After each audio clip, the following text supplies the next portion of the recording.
We're reading in 1 Thessalonians chapter 5, verses 12 to 15.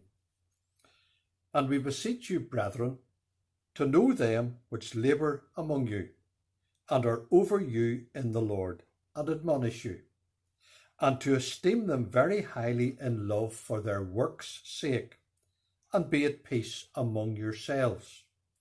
Now we exhort you, brethren, warn them that are unruly, comfort the feeble-minded, support the weak, be patient toward all men.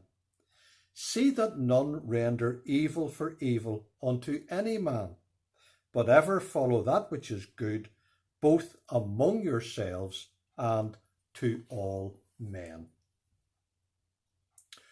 One of the sayings that I remember my mother quoting when I was young was, "United we stand, divided we fall." I think she might have attributed it to Edward Carson or James Craig, but it actually has a much longer pedigree than that.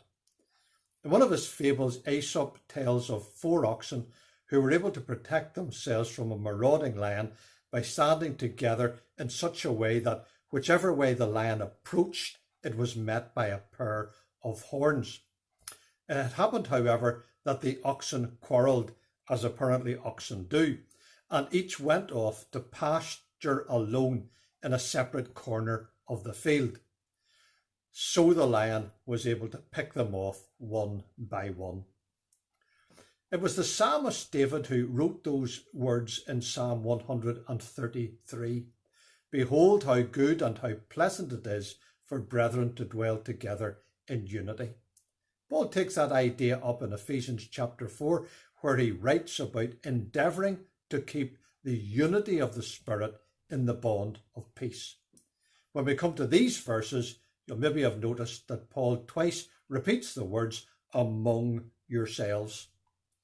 In verse 13, it is "be at peace among yourselves," and in verse 15, it is "follow that which is good among yourselves." In verse 11, Paul had also written, "comfort yourselves together." The Ephesians were in a very unfavourable situation, which we can read about in Acts chapter 17. They had opposition from the Jews, there had been an uproar in the city, and others stirring up trouble. Subsequently, as chapter 2 verse 14 tells us, they had suffered of their own countrymen. Given all that was going on without, the last thing that they needed was discord within the assembly. And Paul writes in these verses to guard against it. In order to preserve that unity, Paul presents 2 things here. The first is in verse 12, to know them which are over you in the Lord. In Hebrews, they're described as they who watch for your souls, Hebrews 13. Every assembly needs overseers who care for the flock. It's important that they are, first of all, recognisable. Those who lead among God's people should be spiritually and scripturally fitted and give evidence of that fitness.